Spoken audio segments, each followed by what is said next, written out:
acho que a cada partida vai firmar ainda mais a titularidade do Paulinho. O cara é diferenciado. Márcio, falei isso contigo durante a transmissão, né, Giffer? Queria ouvir sua opinião também.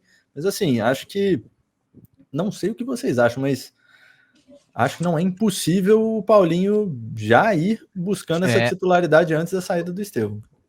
Eu acredito também, Brunão, que essa participação do Paulinho no jogo, sempre entrando no lugar do Estevão, né, ou o Estevão saindo junto com o outro que o Paulinho entra junto ali, é proposital do Abel, porque o Paulinho é um jogador muito versátil, né? Ele não é um ponteiro veloz como o Estevão é, o driblador, mas ele é um cara que tem uma posse de bola impressionante, né? Um domínio ali, uma qualidade técnica muito grande, e ele fisicamente é muito forte também, né?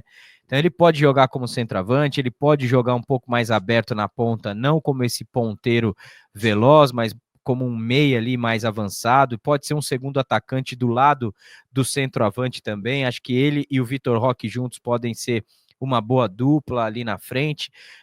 Acredito que o Abel daqui a pouco vai colocá-lo sim, porque ele fisicamente parece já estar apto, né, a começar o jogo. Eu só não sei ainda se ele tem fôlego para aguentar 90 minutos. Talvez seja essa o motivo pelo qual o Abel não tem o escolhido aí para entrar no jogo, né? O Felipe Anderson passou por um processo assim, né? Ele não conseguia jogar bem os 90 minutos, demorou muito tempo, jogou fora de posição, e talvez o Abel esteja desenhando um novo Palmeiras, né, com essa formação aí de dois atacantes, com o Facundo voltando um pouco para ajudar um pouco mais o meio. Quando o Facundo está na ponta, o Estevão é o meia. Então essa movimentação talvez seja também uma forma ali de, quando o Estevão não estiver mais disponível, o Paulinho entrar e o time já está acostumado com esse jeito de jogar. É um jogador que eu gosto muito, né? Desde quando ele saiu da Alemanha e o Atlético Mineiro comprou o Paulinho, era um jogador que eu queria no Palmeiras. Eu sempre vi muito potencial, desde a época que ele surgiu lá no Vasco, né? Para quem não lembra, o Paulinho é da mesma geração do Vini Júnior, né? Do Vinícius Júnior lá no Flamengo, e tinha até, como aconteceu com o Ganso e Neymar, tinha comparação de quem jogaria mais, né? O Paulinho, infelizmente, teve uma lesão muito séria na Alemanha, ficou fora quase que uma temporada e meia, né? Uma lesão seríssima de joelho. Voltou, foi artilheiro do Campeonato Brasileiro, foi vice-artilheiro do campeonato passado também, muito importante na arrancada aí do Atlético para chegar na final, e jogou quase 4 meses com a canela trincada, né, cara? Isso deve ser uma dor absurda. E tá voltando aos poucos. Eu acho que não precisa essa pressa, realmente. Ele provavelmente é um cara que já deve estar ansioso para ser titular, mas a comissão tem feito esse trabalho e a gente aqui às vezes não entende, né? Mas eu, depois de tudo que aconteceu, de mais uma vez o Abel resolver a parada do Palmeiras, olha só que absurdo, nos últimos 10 jogos, 8 vitórias, 1 empate e 1 derrota, e 100% de aproveitamento fora de casa, cara. Olha só que absurdo, né, a campanha do Palmeiras, e pelo jogo do Bahia aqui no Allianz, perfeitamente normal. Não é mais aquele Bahia que a gente conhecia, que vivia brigando para não cair, né? É um Bahia muito organizado que ganhou do Palmeiras aqui, e o Palmeiras jogou muito bem também contra o Bahia. Foi aquela fatalidade, aquele jogo que a bola não entrou, infelizmente. Mas é isso, acho que o Palmeiras está prestes a ter um camisa 10 titular aí, e alguém que perdeu para mim completamente o lugar nesse jeito do Palmeiras jogar é o Veiga, viu, o Bruno e Guifer. Daqui a pouco o Veiga vai ter que ralar para entrar nesse time, porque eu acho que ele perdeu a cadeira cativa dele, viu? É isso, concordo, Giffer, sobre Paulinho e essa também, querendo ou não, né? Por que não já a utilização de elenco do Palmeiras, pensando nessa sequência absurda que a gente vai ter, e também ir dosando essas participações pré-mundial para ter todo mundo ou inteiro, né, Márcio e Giffer, ou na melhor condição, no caso do Paulinho que está voltando, até lá. Acho que agora é um grande quebra-cabeça que o Abel tem que montar, vai ser problema para ele, mas é problema bom, né? Então, eu acho que o Massa foi muito feliz quando ele fala sobre o Paulinho, a substituição específica do Paulinho com o Estevão. E aí eu complemento, o Massa, já dizendo que provavelmente o Abel já está pensando no Palmeiras sem o Estevão, né? Então ele sabe que o Estevão vai sair daqui a pouco, daqui coisa de 2, 3 meses, ele não vai poder contar mais com o Estevão. embora a torcida anseie por ver Estevão, Paulinho e Vitor Roque jogando juntos, o Abel ele não vai pensar com emoção, né? Ele vai pensar com a razão, e ele sabe que se ele não começar a testar as possibilidades sem o Estevão agora, ele pode se dar muito mal lá na frente depois do Mundial, porque ele vai voltar e o Estevão talvez nem no avião ele volte mais com o elenco.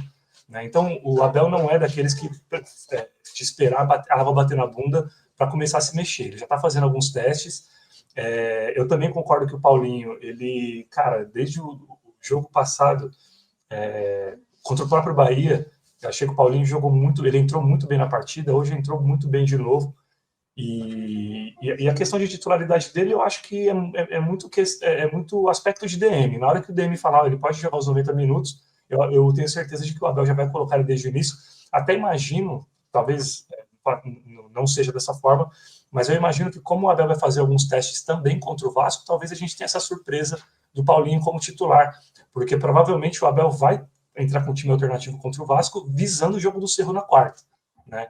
E por entrar com um time alternativo, se nós levarmos em consideração que o Paulinho ainda não é titular, que ele ainda é um reserva, talvez o Paulinho comece a partida jogando, mesmo que ele saia no meio do jogo.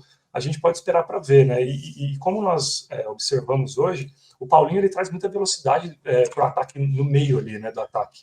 Quando ele pega na bola é difícil segurar ele. Ele tem muita velocidade e não é uma velocidade pela ponta, né? É uma característica muito única. Eu não consigo muito pensar vertical, né, cara? Brasileiro, né? Quer complementar, Bruno? Não, era isso, era concordando com você. É uma característica muito vertical, porque o lance dele contra o Ceará muito lembra, Guifer, é só complementando isso mesmo, o lance dele na estreia contra o Corinthians. Sim. Que ele já deixa o Mateuzinho para trás ali pelo meio também. Ele sai costurando todo mundo pelo meio, igual um tanque, cara. Não tá nem aí para nada. Eu acho isso uma baita característica. E a gente não tem isso no futebol brasileiro, né? A gente consegue pensar num 10 que seja atacante, porque ele não é 10, né? 10 é só nas costas. Assim. Ele é um atacante de ofício que tem essa característica de sair costurando de uma forma... porque ele ao mesmo tempo em que ele é forte, ele é leve, né? Ele é aquele cara liso. Quando a gente vai jogar na várzea, né, que a gente olha e fala, puta, que maluco liso, que ninguém consegue pegar, né, que ninguém consegue derrubar. E eu acho que o Paulinho tem muito essa característica. Na parte final do segundo tempo, eu acho que o Palmeiras chegou um pouco menos no campo de ataque, né, e apesar de o Paulinho ter entrado bem e tal, cara, ele foi fominha em 2 lances ali, que se ele tivesse tocado pro Maurício, talvez o jogo não tivesse terminado 1-0, né. E aí vem o lance, né, Guifer, talvez da ansiedade de fazer o primeiro gol, né? O Vitor Roque acho que tá sofrendo com isso também. E se ele tivesse já titular, fazendo gols, certamente ele olharia ali o Maurício e ia tocar essa bola. Que é o que tem acontecido com o Roque, né? Tem acontecido com os dois, assim, é até compreensível, mas de alguma forma eles precisam.